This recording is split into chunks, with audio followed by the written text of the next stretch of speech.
Hello. Hi. Welcome back to my YouTube channel. आज के class में हम कैल्शियम के बारे में पढ़ेंगे।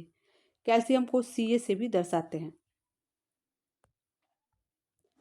हमारे शरीर का कुल भाग का 4% भाग खनिज लवणों का होता है और 2% भाग कैल्शियम का होता है। 4% में 2% भाग खनिज कैल्शियम का होता है, खनिज लवणों का। कैल्शियम हमारे अस्थियों और दांतों में 99% रहता है और शेष 1% भाग कैल्शियम कोमल तंतुओं व रक्त सीरम में होता है। टोटल 99% भाग अस्थियों और दांतों में स्टोर रहता है हमारे बॉडी में। शरीर में कैल्शियम की मात्रा, हमारे शरीर में कैल्शियम की मात्रा 1000 से 1200 ग्राम स्टोर रहती है हमारे कुल बॉडी में। कैल्शियम और फास्फोरस का रेशियो अनुपात वयस्कों में 1:2 होता है और बच्चों में 1:1 अनुपात में रहता है। कैल्शियम प्राप्ति के उत्तम स्रोत दूध, तिल, पालक और बथुआ होते हैं। अन्य भोज्य पदार्थों में भी पालक पाया जाता है, लेकिन उत्तम प्राप्ति के स्रोत में दूध, तिल, पालक, बथुआ होते हैं। कैल्शियम, आयरन और फास्फोरस के अवशोषण में बाधक तत्व कैल्शियम ऑक्जेलेट होता है। यह जो कैल्शियम ऑक्जेलेट होता है यह अघुलनशील होता है। यह तिल के छिलकों में पाया जाता है, मतलब जितने भी खाद्य पदार्थ हैं उनके छिलकों में कैल्शियम ऑक्जेलेट पाया जाता है, इसीलिए हम सब्जियों को छील के खाते हैं। और जो भी चोकर भूसी युक्त पदार्थ होता है उसमें भी कैल्शियम ऑक्जेलेट की मात्रा होती है। कैल्शियम और फास्फोरस के अवशोषण में सहायक तत्व, अगर हम कोई भोज्य पदार्थ अपने खाने में लेते हैं तो उसके साथ हमें विटामिन सी, विटामिन ए, के, बी भी लेना अनिवार्य होता है, क्योंकि यह कैल्शियम और फास्फोरस के अवशोषण में सहायता करते हैं। अगर ये खाद्य पदार्थ हमारे बॉडी में उपस्थित नहीं रहेंगे तो कैल्शियम और फास्फोरस का अवशोषण नहीं होगा। इसलिए हमें अपने भोज्य पदार्थ में सारे विटामिन, खनिज, प्रोटीन, फैट सबको लेना अनिवार्य होता है खाद्य पदार्थों के अवशोषण के लिए, पाचन के लिए। कैल्शियम के कार्य, हड्डियों व दांतों के का निर्माण करना। हड्डियों में मैट्रिक्स होता है। जब हड्डियां कठोर हो जाती हैं तो उसमें मैट्रिक्स होता है, लेकिन भ्रूणावस्था में अस्थियां जो होती हैं वो उपास्थि के रूप में होती हैं। उपास्थि जो होती हैं वो लचीली होती हैं। इसलिए जन्म के बाद हमारे बॉडी में कैल्सिफिकेशन या ओसिफिकेशन की प्रक्रिया होती है और यह प्रक्रिया होने के बाद हड्डियां धीरे धीरे मजबूत होती जाती हैं। जब कोई बच्चा जन्म लेता है तो उसमें जो अस्थियां होती हैं, हड्डियां, वह उपास्थि के रूप में होती हैं और जैसे जैसे बच्चा बड़ा होता जाता है तो कैल्सिफिकेशन की क्रिया होती जाती है बच्चों में, जिसको ओसिफिकेशन भी बोलते हैं। तो बच्चों की हड्डियां मजबूत होती जाती हैं और हड्डियों में मैट्रिक्स का जमा होते जाता है। कैल्शियम फास्फोरस और हाइड्रोक्साइड के साथ मिलकर हाइड्रोक्सी एपेटाइल का निर्माण करता है। जो हाइड्रोक्सी एपेटाइल होता है वह क्रिस्टल के रूप में होता है। हमारे दांत का जो एनामेल भाग होता है, जिसके कारण सबसे कठोर भाग हमारे बॉडी में दांत होता है, वह एनामेल के कारण होता है, वह एनामेल पार्ट होता है। उसमें 95% भाग अकार्बनिक लवणों का होता है, अकार्बनिक होता है और उसमें कैल्शियम और फास्फेट ज़्यादा पाए जाते हैं, 60 से 70% एनामेल भाग में। और एनामेल में ही 36% कैल्शियम पाया जाता है और 17% फास्फोरस पाया जाता है। जो कैल्शियम होता है शारीरिक वृद्धि के लिए आवश्यक होता है, रक्त के जमाने में सहायक होता है।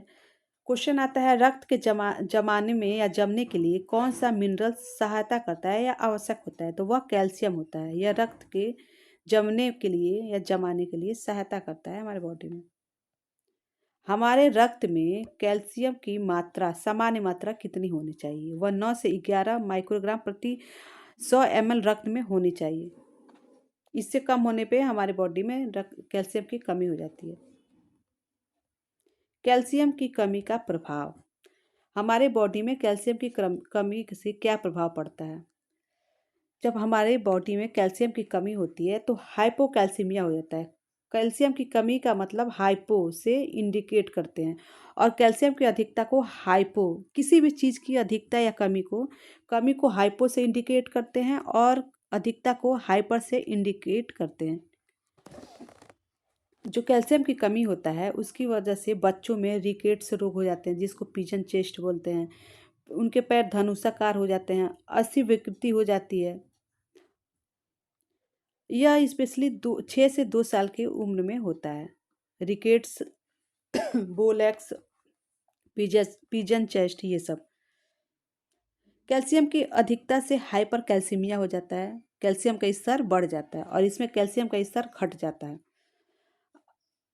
बच्चों में अस्थियों में कैल्शियम का विसर्जन भी होता है, जो दो से दो जो 6 माह से 2 साल तक के बच्चे में होता है, उसको डीकैल्सिफिकेशन कहते हैं।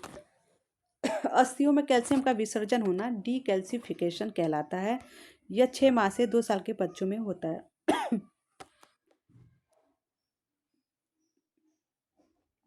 और जो रिकेट्स होते हैं, रिकेट्स रोग या अस्थि विकृति रोग या बोलैक्स, पैर जिसमें धनुषाकार हो जाते हैं, वह स्पेशली बस कैल्शियम की कमी से नहीं होता है, या कैल्शियम और विटामिन डी दोनों की कमी से होता है। ये सारे रोग कैल्शियम प्लस विटामिन डी की कमी से होने वाले रोग रिकेट्स हैं।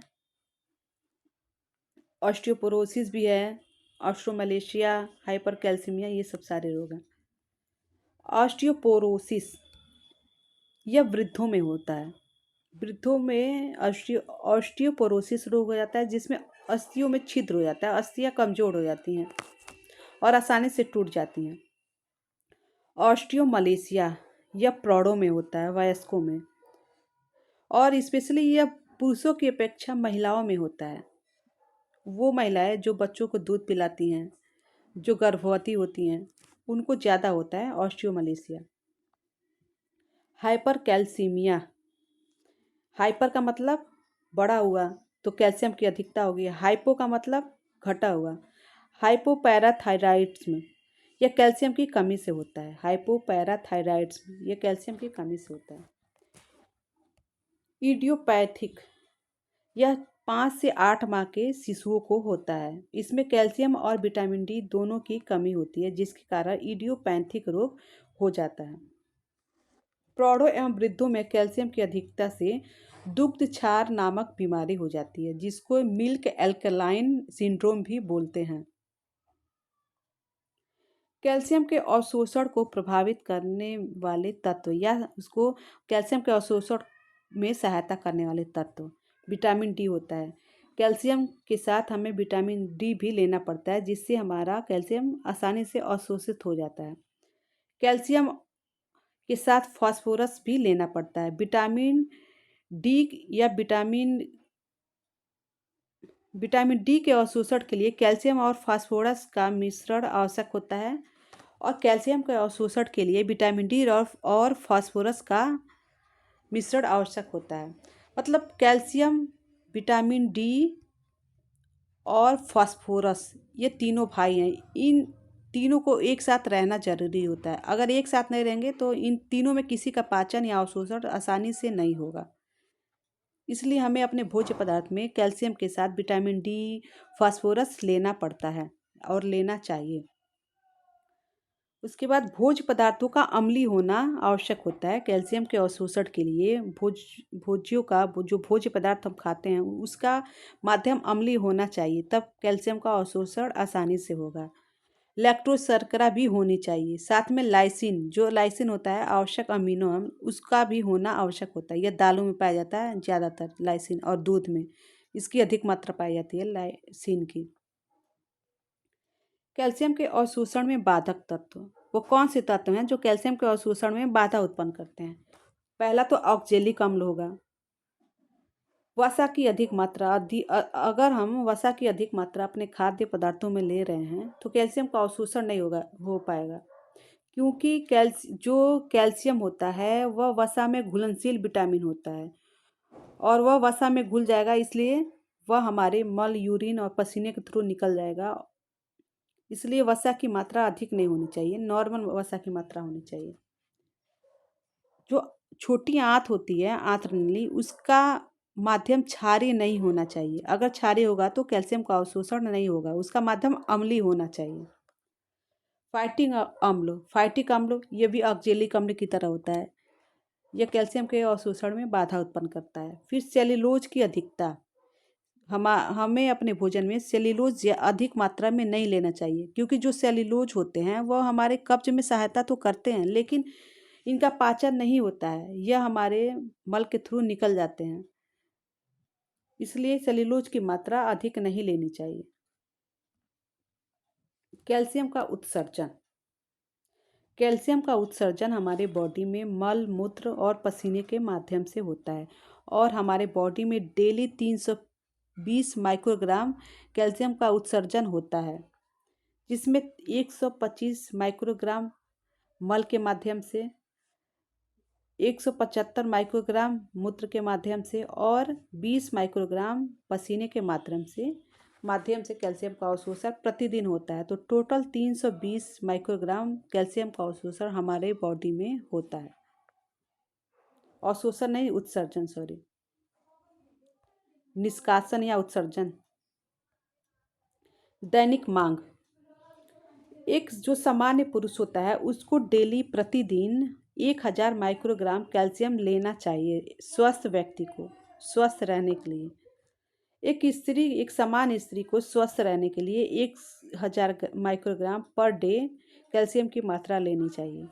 जो एक दूध पिलाने वाली औरत है, जिसको लैक्टेशन मदर बोलते हैं, उसको 1200 माइक्रोग्राम डेली कैल्शियम लेना चाहिए। जो एक किशोर बालक है जिसकी उम्र 15 से लेकर 18 साल है, उसको 1050 माइक्रोग्राम पर डे कैल्शियम लेना चाहिए। एक किशोरी को जो 15 से 18 वर्ष की है, उसको भी 1050 माइक्रोग्राम पर डे कैल्शियम लेने की आवश्यकता होती है। कैल्शियम का जब हम कोई भी भोजन खाते हैं कैल्शियम युक्त, तो हमारे बॉडी में कैल्शियम का 30% भाग ही अवशोषित होता है। बाकी जो 70% भाग होता है वह हमारे मल, मूत्र और पसीने के द्वारा बाहर निकल जाता है, निष्कासित हो जाता है, या इसका उत्सर्जन हो जाता है। इसलिए हमें अपने भोजन में डेली कैल्शियम की मात्रा लेनी चाहिए, क्योंकि इसका 30% ही अवशोषण होता है और 70% निष्कासन हो जाता है। कैल्शियम हमारे अस्थि और दांतों के लिए बहुत महत्वपूर्ण होता है, इसलिए हमें डेली अपने भोजन में कैल्शियम की मात्रा लेनी चाहिए। कैल्शियम का टॉपिक आज समाप्त हुआ। कैल्शियम से जितने भी बनने वाले प्रश्न हैं इस टॉपिक में हैं। कल की क्लास में हम फास्फोरस के बारे में पढ़ेंगे। Thank you.